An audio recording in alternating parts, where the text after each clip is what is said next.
Hello, hello, my lovelies. It is a new week. This is going to come out on Tuesday, but I'm recording it on Sunday afternoon after a lovely weekend. Didn't have my boys this weekend, so I've been able to spend a lot of time with my partner and decompress a little bit from all of the mom mode. And it's been over this weekend in the contrast. We got to go spend some time with our friends in the ecstatic dance community. And in that community, there is such an incredible range of human expression. I remember last night just like looking out on this crowd of people and thinking, oh my God, this is like just the full gambit. Like nowhere else in my life have I been in a community where people are this expressed, like really letting themselves be on the outside who they are on the inside. Most of us walk around and, we wear a mask and we pretend to be one way, even though we've got stuff going on inside of us. And I'm in this community, it's way more open, way more expansive. And so as I was taking that in last night, I was just sinking into the recognition of how, and I'm going to use the word beautifully because I do think it's really beautiful, but how beautifully messy humanness, life, whatever this grand experience is that we're all going through, how beautifully messy it is. So that led to the title of this episode, what we're going to be talking about today, which is that considering divorce is messy, and that's okay. Of course, I would say the overarching theme is that humanness is messy, but I'm also going to tailor this episode down, into pairing what we talk about in this podcast, which has that focus of how does this apply when you're considering divorce. So I'm going to kind of microcosm that at times where I'll be talking specifically about the messiness of considering divorce, but also macrocosming it into welcome to humanness. It's so much messier than we thought it was going to be, or at least that I did. And I mean, that's going to come. So I wanted to start the episode off by kind of saying this very well could be like a unique experience for me because of the particular life path I picked in this, whatever the scenario is that we're all living out called humanness. Because having been raised Mormon, that is a hyper controlled environment to start out in as a human, where messiness is super hidden and repressed through shame. And I would say, like, as I was thinking about it, deep brainwashing early on, like from the very beginning, when you're a little child, the songs you're singing, the ideas that are being implanted all create an idea of black and white. The world is a very understandable, containable place. I fit neatly within it. And if I do these things, check, check, check, check, check, just checking all the lists, I'll get what I ultimately want at the end. Which sounds really lovely on paper. But for me, in application, because I bought that idea hook, line, and sinker and lived the majority of my youth, my teenage years in that world, really not knowing myself because so much of me was cut off and put into the unconscious. So I talk, in my own life, I talk a lot about unconscious. I think a lot in terms of like what's conscious, what's unconscious for me. But to kind of set that scene in case, for some of you, this might be the first time you're, thinking about your unconscious. But as a human, you have your conscious brain and the things that it's able to know about yourself and to see about the world. That's all operating at a conscious level. And then you have what's down in what you would call your unconscious or subconscious realm of the brain. And typically, you can kind of think of these two as there being like a guard dog in between them. So your conscious thought is up here, and then you've got this, guard dog guarding all the stuff down in the unconscious. So it's sometimes difficult to see what's down in your unconscious, in that deep nether realm of yourself, where you've cut off the parts of yourself you don't think society or your religion or your parents would like. We go bury all of those in those shadowy closet areas. And then we tend to just operate sometimes robotically from the conscious ideas that we have.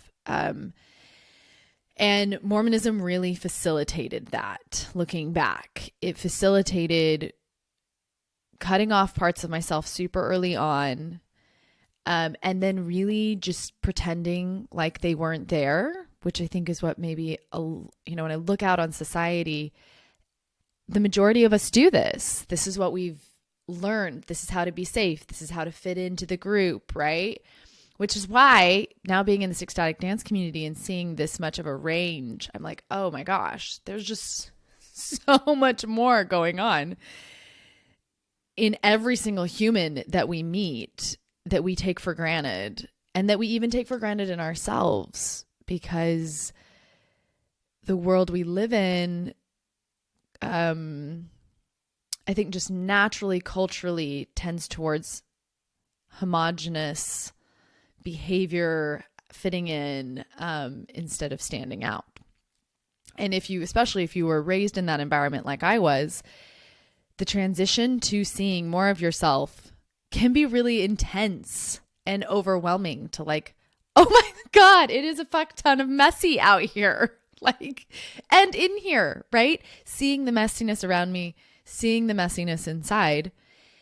And that really, the world I grew up in was just an illusion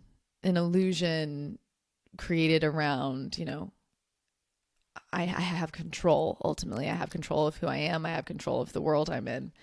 When the reality, as I'm seeing and growing up, really, I feel like I've grown up so much in the last few years, is no, it's very, very messy inside, outside. And I actually, as I've gone through this process, I'm realizing how dangerous I think it is to hide the messiness, to have our priority be to deny the messiness, to pretend like it's not there. And those of you who have listened to, my podcast episode about my repressed memories,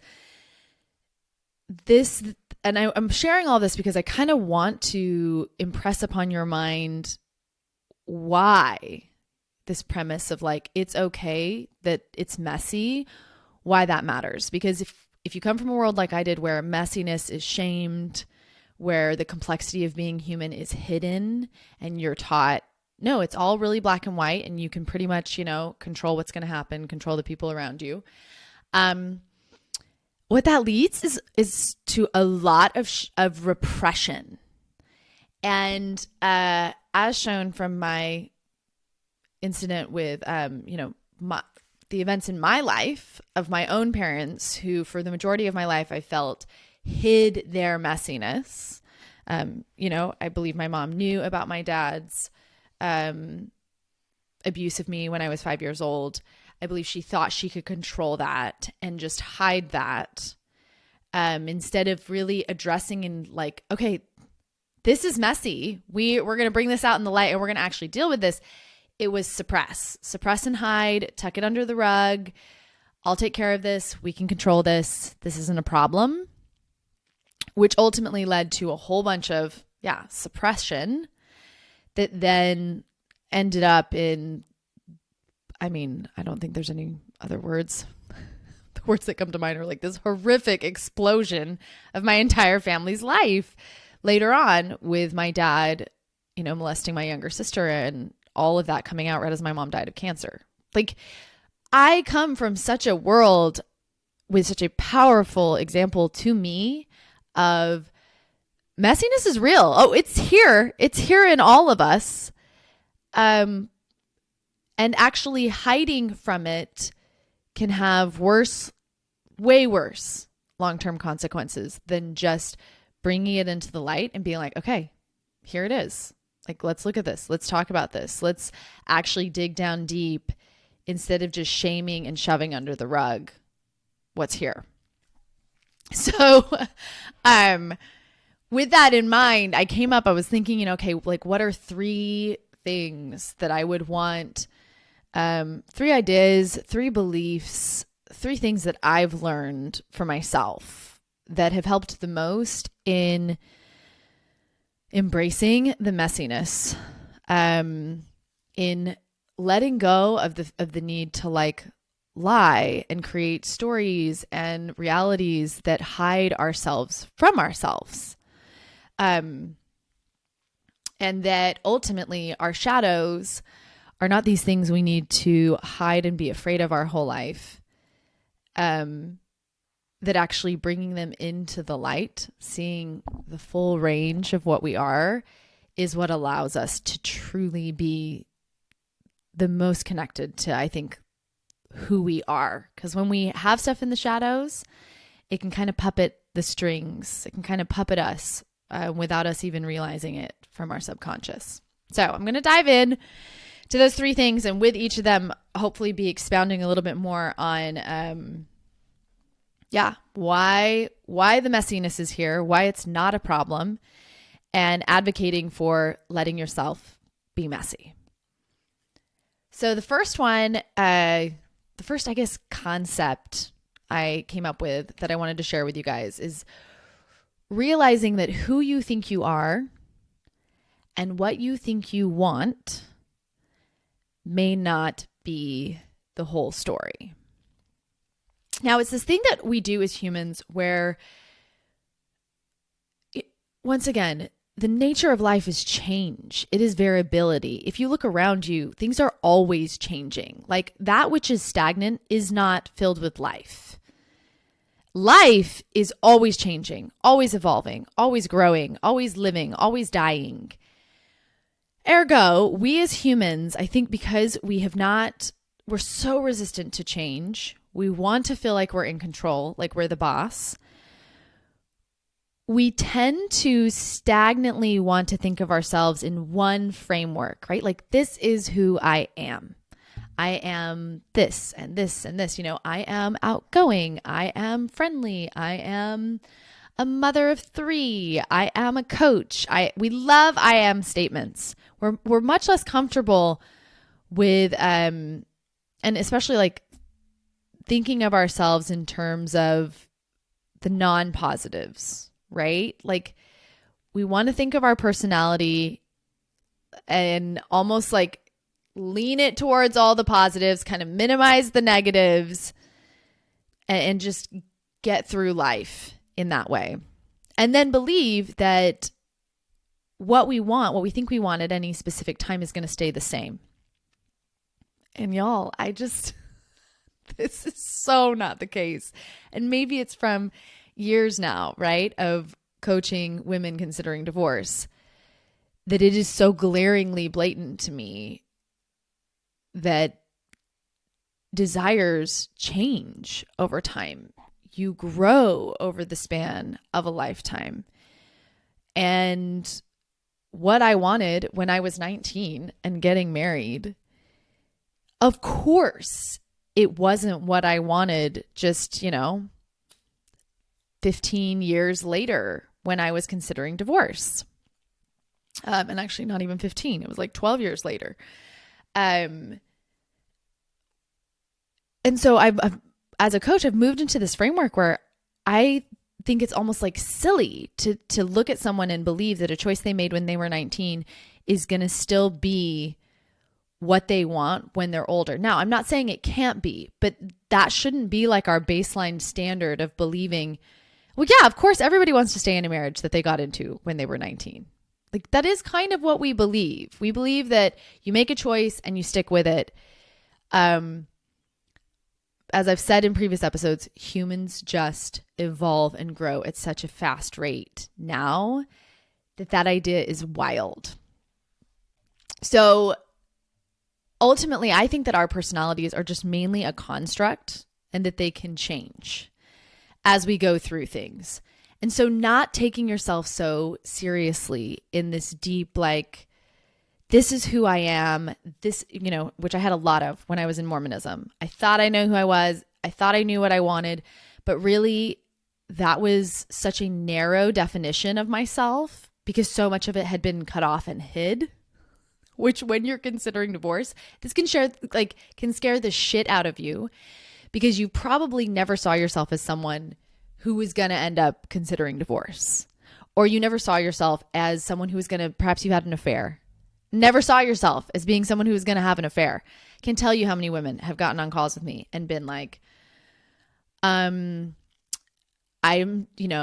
have this idea of like who the woman is that has an affair. And they're like, I am not that woman. I never saw myself as being that woman because, whoever that idea of who that woman is, it's not you.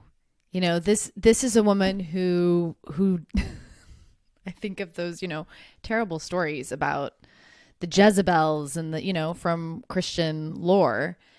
They're the other, right? They're not me, which is what I'm talking about with this whole, I am this, when we think of ourselves as like, I know who I am. I know my personality. It's very black and white. It's very clear. I have control. I'm living this life.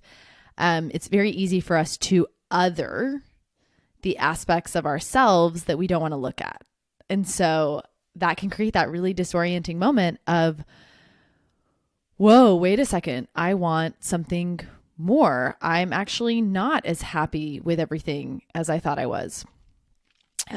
I would say like one of the most common things I hear from women who are having affairs is this, like, I had no idea what it could be like, or I had no idea how much I wanted the physical connection, the intimacy, the emotional connection. I just didn't even know until this person came along and like opened something up in me. Well, heads up, like that was always there. They didn't magically give you some part of yourself that didn't exist. It was always there. You just repressed and hid it. And through this interaction with this person, you're now seeing it. And of course, for those of you that are in the middle of that, even if you haven't had an affair, when you start considering divorce, you're definitely starting to realize parts of yourself that you may not have seen previously. Maybe a part that's like, you know what, just being loved and safe, and I'm putting loved in air quotes because that is such a, love can mean very different things to different people, but that being loved and safe just like isn't enough. I actually want someone to like grow with me. I want someone to see my soul. I want for myself to see my soul and to get to do that journey of soul recovery, soul expansion with somebody who's doing that work as well. So all of this is to say, know that you have ideas about who you are. You have frameworks and concepts that actually may not be the whole story. And I can tell you from deep experience, it rarely is. My job as a coach is to hear the words my clients are saying about themselves and to see how little it's actually reality and where we can make shifts, where we can open to other things that might be hidden down in the unconscious, which, it's those tools in coaching.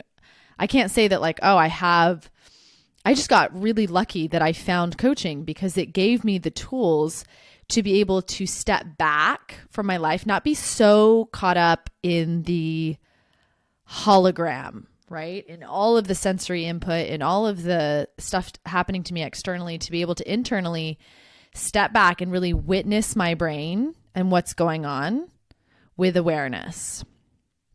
Because as you start having awareness, then you can start playing with the game. Then the rules of the game can change.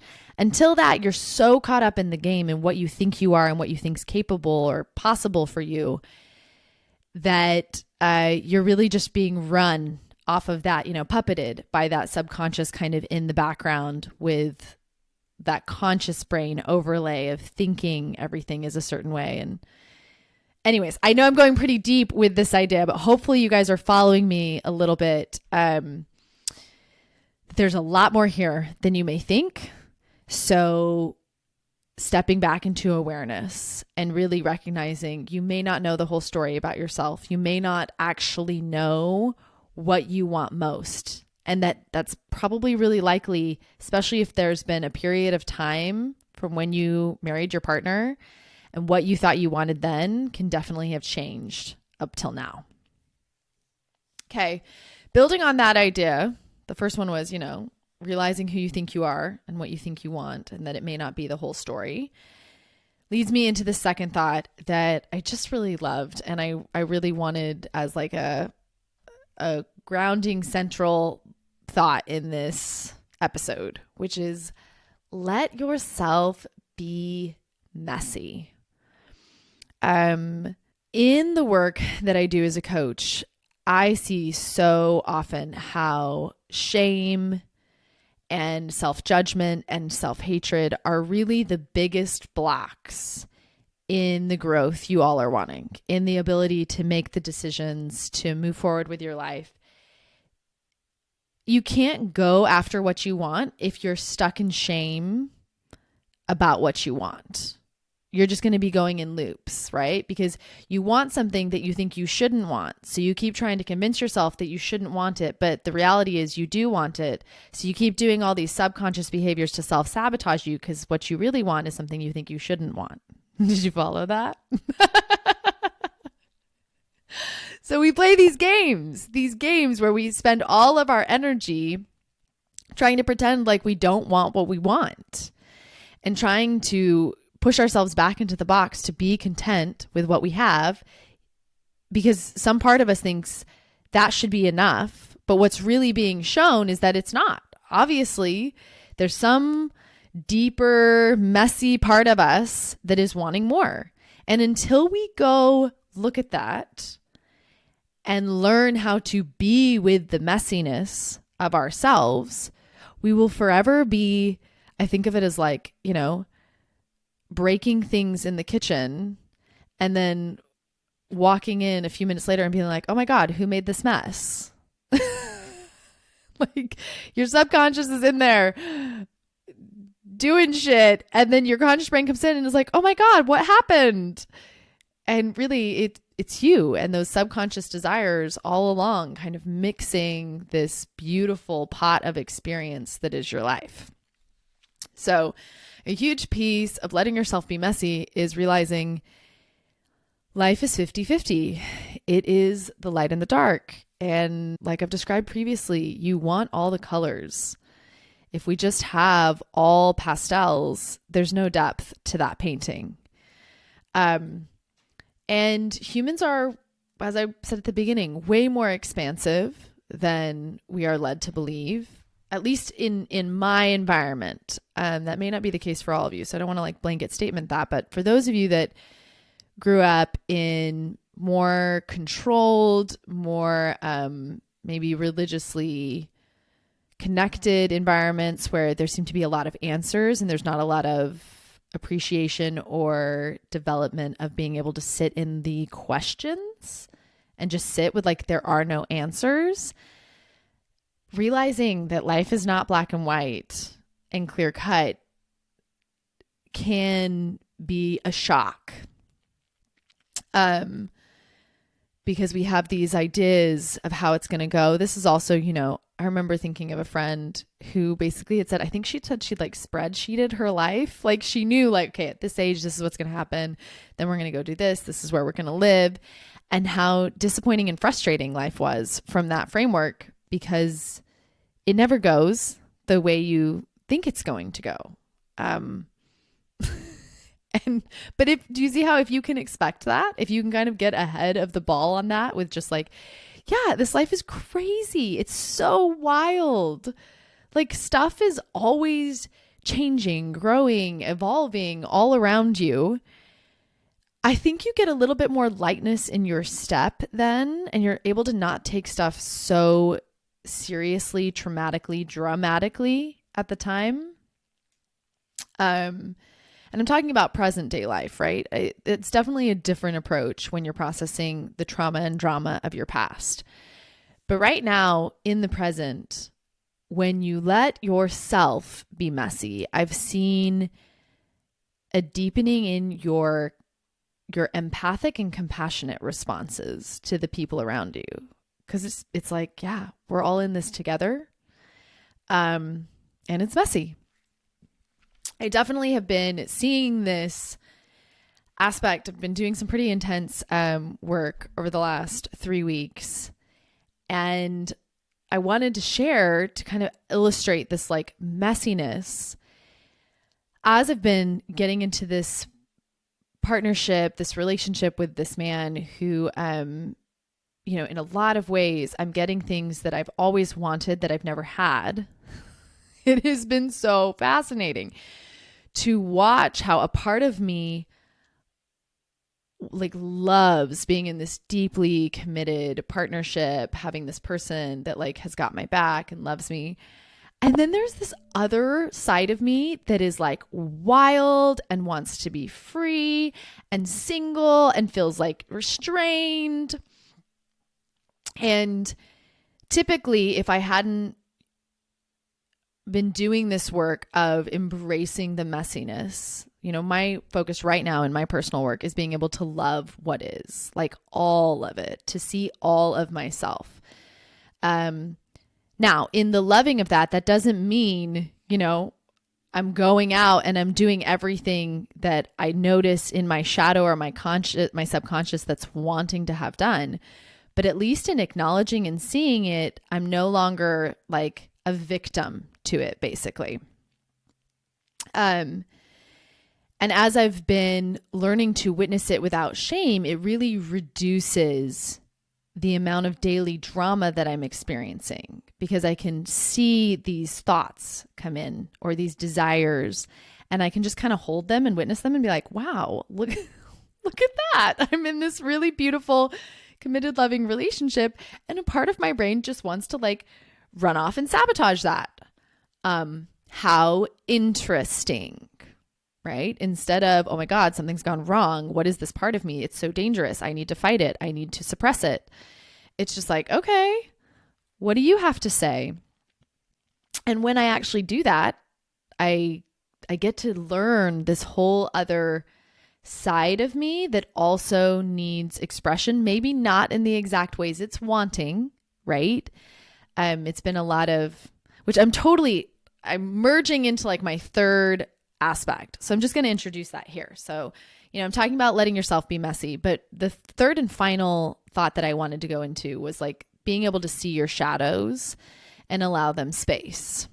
And that's really what I'm talking about in this personal work that I'm addressing right now, of seeing these shadow aspects of myself that now that I'm in this loving relationship, want like, okay, I want to be single. I want to go be able to do whatever I want kind of feeling. Being able to see them and then allow them space. It's like I'm able to energetically feel into that scenario, right? The part of me that wants to be, quote, free and able to date and do whatever I want with whoever I want. As I see those aspects, I can like self-validate and love them. Like, oh yeah, I totally see why you would want that. Like, you got married at 19, you had hardly any time to really date in depth. You only got divorced 4.5 years ago. You've been dating a lot, but it makes sense that a part of you would still be super hungry for all the experiences, for wanting to just like grow up to some extent through experience. And in acknowledging and loving that part of me, like letting her have space, then she's not from the shadows. Like, I'm not going out and doing stuff that all of a sudden I'm like, oh, I don't know why I did that. Like, I don't know why I went and, not that this has happened, but if I were to go like just hook up with some random person, it would be easy to feel like victimized and like, oh my God, what's wrong with me? I'm so out of control. Or, where instead, because I know this is a part of me, I'm actively working with it, right? I'm like, okay, is that, let's check in. Like, what are we really wanting? Are we really wanting to go be single and hook up with other people? And it leads you into this deeper dialogue where I can just be more honest all around about the different waves and ebbs and flows and just a higher level of awareness. Now, part of that, right, is sitting in not having all the answers. So I think, as you guys can tell, there's a part of me that I haven't really figured out yet how I marry these two aspects of myself. This aspect that didn't really get to like fully express and be, the words like wild, and spontaneous, because I was parentified as a child. So I really didn't get to have much of I would say like a true childhood, like fully exploring and doing whatever I want and kind of like figuring it out in that way, while also balancing it with that I come from, I know I have abandonment from the feeling of like losing my father's affection and connection when I was like 5 years old.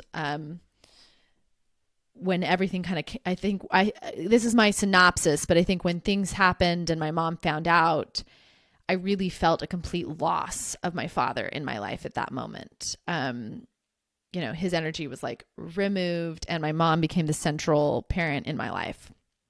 And that was devastating. That was, as I've been able to process, that was devastating for me. I adored my dad. He was like the safe, funny place that I could go to. And so to have that complete loss of that at 5 years old and to not understand, right, why that had to be, I also have that aspect of me that is like deeply still processing a lot of trauma around abandonment and loves being in a committed monogamous relationship that feels safe and with a partner who like adores me. And I'm not having to constantly question, am I enough? Is he really into me? Which have always been themes for me growing up due to my childhood trauma, right? Am I enough? Why doesn't this person love me? Why doesn't this person want to be with me? So understanding those two pieces, it doesn't necessarily mean I now have like an answer. But that goes back to what I was saying earlier of learning to live in the gray, of not needing to immediately define myself as like, oh, well, this is the answer. This is who I am. This is what I need to do. And instead, just being more honest and transparent about my messiness with the people in my life. So, with that partner, having these conversations and saying, I'm having these thoughts coming up. I'm having these desires coming up. And actually, funny enough, I have noticed sometimes the things I think I want, when I have an opportunity to like go actually do those things, like, okay, in my mind, this sounds like a good idea, but now I'm going to actually externally go make it happen. It has been very unique to see how once I move into external manifestation of that, I have been surprised at how often I'm like, actually, this was better in my mind. I'm okay with not experiencing this externally. It's embarking on life from a viewpoint of this life is here for you to experience and get to know you first and foremost, versus what so many of us have inside of us, which is like, this life is about me connected to all these people, like, and how am I helping these people and what are they in my life? Just that external focus. Instead, if the goal at the end of my life is to really fully know me, all my ins and outs, all my lights and darks, all my shadows, all my angels, all the grand spectrum of me, then I can sink in and allow there to be messiness. And I think also that one of the biggest pieces of bringing your shadows into the light is, and not in a like, I need to fight this, repress it, like it means something bad. I really do mean into this neutral space of like, here it is. Here's the light and the dark of me. And when we bring the dark up into conscious realm where we're actually allowing it to be, once again, we're no longer ruled by those shadow sides of ourselves in this sneaky way, where we then kind of play the victim to aspects of our life that we are subconsciously wanting and choosing into. And I'm hoping, I actually recorded an episode this weekend with my good friend Quinn, who is launching a podcast. Hopefully in this next couple of weeks, we'll be able to drop that episode along with the launch of her podcast, which is going to be all about post-divorce glow up, which is her work. I'm super obsessed about it. But in that episode, I'm realizing like the conversation we had illustrates beautifully, I think, what this actually looks like in application of the messiness of, deciding to stay at one aspect, maybe one part of your journey, and then ultimately maybe deciding to go. But in her marriage, when she decided to stay, she took a very, like seeing all of her shadows approach, I would say. And it gave her a tremendous amount of power moving forward, because she was no longer like being a victim to the choices that she was making through the stories that she was building around why she was staying. She just was like really deeply owning, like, this is me, this is what I want. Instead of, letting it be something external, keeping her there. So I'm hopeful that in just a, coming in the future moment, if this is at all sounding like a little bit ethereal, that episode should help with illustrating more deeply on like a personal story level. And actually, I've got a personal story that I think, before I close out this episode, I think it'd be really fun to kind of dive into with y'all. To once again, just kind of illustrate the expansiveness of where we're at right now as humans, especially in relation to partnership and relationships and marriages, and what is this actually going to look like, which if you all, I'm sure some of you have listened to Esther Perel and her work.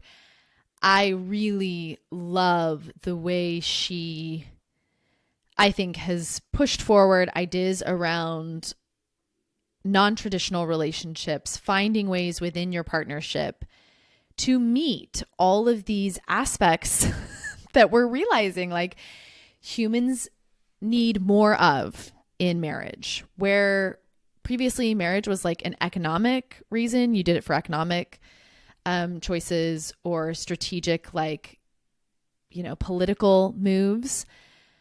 Marriage has changed drastically in the last 100 years. And we are wanting more out of marriage than we have ever wanted before. And yet we've still left the definition of it super narrow. And I love that Esther Perel has more of an expansive, like the two of you together figuring out what this container is actually going to be, what the rules and the boundaries are going to be. So to illustrate this and kind of tie this back in with the shadow piece, in the community I'm in the ecstatic dance, I would say there are a significant amount of people who are expansively exploring and playing with what does it mean to be in relationship. And an aspect of that is polyamory. And I had first kind of, I would say I've heard about polyamory before, but maybe gotten a little bit more exposure to it, talking with a friend at Burning Man. And it's always been something that's intrigued me because, as I've just told you guys, I have this aspect of this part of me that wants to be in a deeply committed relationship. And then this wild part of me that like wants to try all the things and explore. And I'm a lover. I love loving people. And I have found that I can fall in love with multiple people.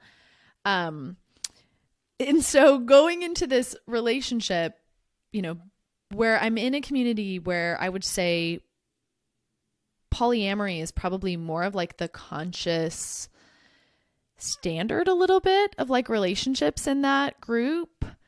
So going into it, my conscious brain is telling me like, yeah, being able to not be jealous and being able to share and being able to just like let everybody get their, get the things that they want in the ways that they need, as long as we're all playing by the rules that we as adults have decided on. It sounds lovely, doesn't it?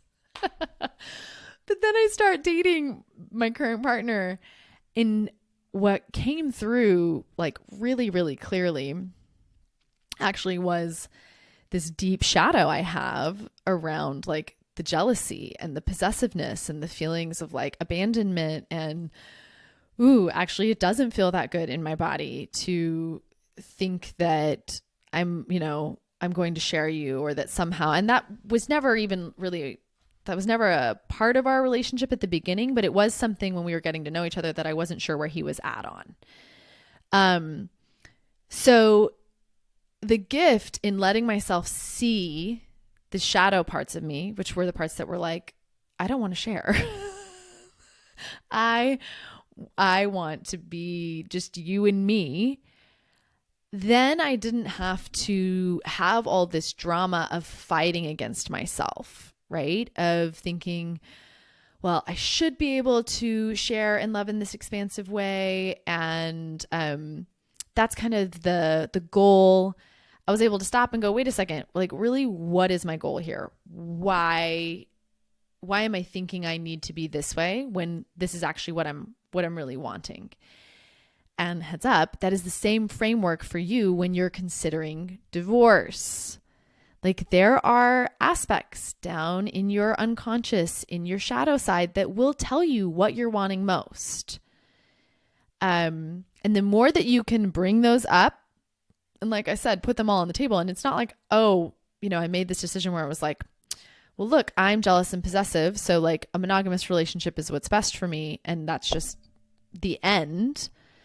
It's a constant dialogue and exploration, because if life is about you experiencing you first and foremost, which y'all, it has to be, because otherwise I'm realizing like, how can you really pour into the people you love? Which I don't even like that analogy, because I'm not big on like feeling like you're filling somebody else's cup, but how can you share and really like love and be present in the fullness of life and what you are if you're not even sure of what's in here? You haven't even gone and looked in those places.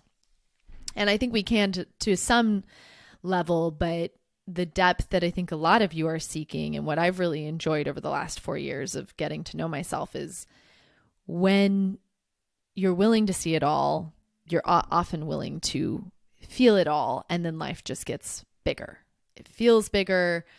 You experience more, and all of that just adds to the goal that I feel is one of the most important ones, which is living a very expansively soul-led life, where at the end of it, you're like, oh my God, I showed up. I did incredible things I never would have dreamed of. And that's that macrocosm, right? That's like even bigger than the microcosm of considering divorce, is thinking about yourself in this vast framework of your entire life, not just where you're at right now. So I have to chuckle as I'm finishing this episode, because I meant so much. I was like, we'll just have a gentle episode, like maybe 20 minutes. I'll just hit some like little tips and tricks here and there. And this is what y'all got instead, where I'm talking about like deep shadow work and messiness.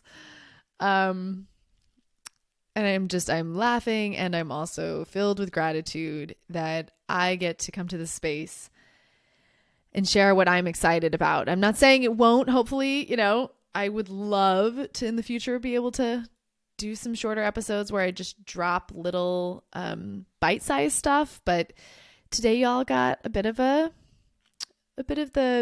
big, dark, deep feast that I love talking about. And I hope that there were insights and tidbits and pieces that came out for you that impacted, because I'm very passionate about allowing humans to be seen in their humanness, removing shame around the grayness that I see all around us.